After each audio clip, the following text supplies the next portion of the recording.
대통령 찾아가서 문재인 대통령 찾아가서 대통령님 이거 그 미사일 지침 해제시켜야 되겠습니다. 그랬더니 저를 한 3초 동안 쳐다보시더라고요. 그래서 그만 하라고 네. 해가지고 제가 이제 그것을 어렵게 허락을 받은 다음에 이 협상은 외교부가 하는 겁니다. 네. 그래서 외교부한테 협상을 하라고 했더니 답이 어떻게 돌아왔냐니까. 네, 안녕하세요. 해풍TV입니다. 김현종 전 차장이 문정부에서 일어났던 미사일 지침 협상에 대한 당시 강경화 장관이 이끌었던 외교부와의 갈등 비화를 털어놓았는데요. 먼저 이 외교부와의 갈등 원인이 된 이 미사일 지침 협상에 대해서 김현종 전 차장은 자신이 일궈낸 성과 중에서 한미 FTA를 제외하고 최고의 외교 성과로 평가를 하고 있습니다. 제가 그 두 번째로 국정운영에 참여하면서 두 번째로 잘한 일은 그 미사일 지침 해제시킨 거라고 생각하거든요. 네. 이렇게 높게 평가하는 이유를 한번 살펴보자면 첫 번째, 경제적인 측면입니다. 약 1조 달러 이상의 성장 가능성이 있는 산업에 대한 제한을 풀어버린 점. 두 번째, 안보적인 측면인데요. 저 궤도 인공위성을 쏘아 올려서 우리의 적인 북한에 대한 동향을 살피는 우리 스스로의 적에 대한 판독 기능을 대폭적으로 향상시킨 점이었습니다. 이런 규제들을 풀어버린 것은 실로 엄청난 외교적 성과였던 걸로 평가할 수 있습니다. 인터뷰 한번 보고 오시도록 하겠습니다. 네, 그럼 이번 미사일 지침 협상에 참여한 김현종 청와대 국가안보실 2차장과 더 자세한 얘기 직접 나눠보겠습니다. 협상의 의미는 이제 크게 보면 두 가지가 있는데요. 네. 첫 번째는 이제 이 고체 연료를 사용하게 됨으로써 그 민간 기업들과 개인들이 특히 그 우리 젊은 인재들이 그 우주 산업으로 이끄는 이제 계기가 될 것입니다. 지금 이 우주 산업을 보면은 약 2018년 기준으로 해서 이게 3,600억 불 산업인데 2040년대까지 되면은 이게 약 1조 달러가 됩니다. 근데 네. 현재 우리는 국내 산업은 이 우주 산업이 약 36억 불밖에 안 돼가지고 여기서 지금 아직도 그 성장 그 포텐셜은 굉장히 크다고 봅니다. 참고로 제가 이렇게 쉽게 1조 달러로 이제 성장한다고 말씀을 드리는데 이것을 좀 컨텍스트를 좀 비교를 하자면은 네. 자동차가 2조 달러입니다. 그리고 반도체가 0.7조 달러고 핸드폰이 0.7조 달러입니다. 네. 그래서 이 성장 가능성은 충분히 있다고 보고요. 두 번째는 이제 군사 분야인데요. 네. 두 번째는 군사 용도로서 이제 우리가 이 혜택을 받는데 우리가 군 정찰 위성을 우리가 필요할 때 원하는 대로 우리가 만든 인공위성을 저 궤도에 쌓아 올릴 수 있는 겁니다. 네. 우리가 그러니까 우리가 군사력이 참 강한 군사력을 갖고 있는데 아직도 그 눈과 귀 역할을 할 수 있는 인공위성, 즉 판독 기능이 지금까지는 없었습니다. 네. 그래서 이번에 그 고체 연료를 사용할 수 있으면은 저 궤도란 것은 약 300km 내기 500km, 800km까지도 얘기합니다만은 800km까지 저 궤도에 인공위성을 쌓아 올려서 눈과 귀, 즉 판독 기능이 생기는 겁니다. 문정부 당시에 이런 엄청난 외교적 성과를 달성할 수 있는 협상이었는데 이 협상의 비하인드를 털어놓은 김현종 전 차장과 당시 외교부 장관이었던 강경화 장관의 불화를 기억하시는 분들이 많으실 겁니다. 옛날에 김영종 장관하고 다투신 적 있었죠? 4월 달에. 있었죠? 대통령 순방 계제. 맞습니까? 이런 언론 보도도 있었어요.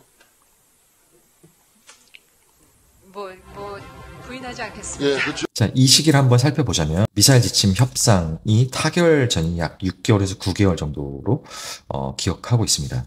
수면 위로 올라온 갈등의 원인은 외교부 직원의 오타로 인해서 갈등이 생겼다고 했는데 이번 정규재 주필과의 인터뷰를 통해서 김현종 전 차장은 문정부의 외교부 라인의 무능을 지적한 것이 아니냐라는 강한 의구심이 생기는 대목이었습니다. 그 미사일 지침 해제시킨 거라고 생각하거든요. 네. 그래서 그것을 한류는 내부에서 전혀 토론이 없었었는데 네. 그냥 대통령 찾아가서 문재인 대통령 찾아가서 대통령님 이거 그 미사일 지침 해제시켜야 되겠습니다. 그랬더니 저를 한 3초 동안 쳐다보시더라고요. 그래서 그만 하라고 네. 해가지고 제가 이제 그것을 어렵게 허락을 받은 다음에 이 협상은 외교부가 하는 겁니다. 네. 그래서 외교부한테 협상을 하라고 했더니 답이 어떻게 돌아왔냐니까 이 협상은 시간이 많이 걸리고 매우 어려운 협상이니까 청와대 고위급에서 하세요 하고 답이 왔어요. 그래서 제가 다시 그 대통령 찾아가서 외교부에서 이걸 못 하겠답니다. 안 하겠답니다. 그래가지고 제가 하우스 대 하우스, 블루 하우스 대 화이트 하우스 해가지고 제가 타결하겠습니다. 해가지고 대통령한테 허락받고 네. 제가 직접 협상을 해가지고 그것은 타결을 시켰던 네. 거죠. 근데 근데 이건 못하겠다고 말한다는 것은 참으로 괘씸한 일이네. 그러니까 국가, 민족, 그러니까 국민을 보고 일을 해야 되는데 세 사람만 보고 일을 하는 거죠. 세 사람은 Me, myself and I. 나와 내 자신과 나. 네. 그리고 이름을 또 밝히지는 않았으나 자신이 몸담았던 정부 고위 관료들의 무능과 패거리 정치에 대해서 비판한 내용도 잠깐 보고 오시도록 하겠습니다. 근데 문제는 이제 항상 보면 그 모든 조직에 패거리즘, 패거리들, 그 기득권을 형성하는 패거리들이 있거든요. 네. 그래서 그 사람들이 그 국가 역량을 약화시킵니다. 네. 그래서 그리고 무능한 사람들이 출세하게 되고요. 네. 그렇게 되면 이제 그 고스란히 그 피해는 그 국민의 몫이 되는 거고. 네. 그리고 대표님 그 보면 그 사람이 유무능한지는 어떻게 볼 수가 있냐니까 문제가 있는 것을 보면은 문제가 있는데 그 문제를 해결하지 않고 이벤트로 넘어갑니다. 자, 그럼 우리가 왜 이렇게 김현종 전 차장이 차기 외교부 장관으로 많은 사람들이 지지를 하고 있느냐에 대한 부분인데, 김현종 전 차장은 철저한 국익 측면으로 협상을 바라본다는 점입니다. 명분보다는 실리. 이 바로 워딩에 대중들이 열광을 한다고 생각합니다. 명분과 실리가 있지 않습니까? 네. 실리를 챙겨야죠. 마지막으로 윤석열 외교 라인의 외교 협상의 결과는 김현종 전 차장이 강조했던 명분보다는 실리였는데, 이 실리보다는 명분만을 챙긴 최악의 결과라는 평가도 함께 하셨습니다. 정말 100% 동감했던 부분이고요. 평가하는 부분에 대한 김현종 차장의 워딩을 함께 다시 보시도록 하겠습니다. 한덕수 총리는 그동안에 외교부 분야에 오랫동안 있었잖아요. 잘 아시겠는데요? 예. 근데 그 한덕수 총리하고 저하고는 협상하는 스타일이 매우 다릅니다. 어떻게 비교됩니까? 저는 좀 까칠하고요. 네. 그리고 저는 그 반대급부를 굉장히 중요시합니다. 그 반대급부란 것은 그 앞에 단어도 가시적인 반대급부. 네. 그러니까 예를 들어서 미국이 잘하는 게 있거든요. 그 반대급부를 뭘 주냐니까 야 상하원 앞에서 연설하게 해줄게. 그 국격 국력 증대 차원에서 아무 도움도 안 돼요. 네.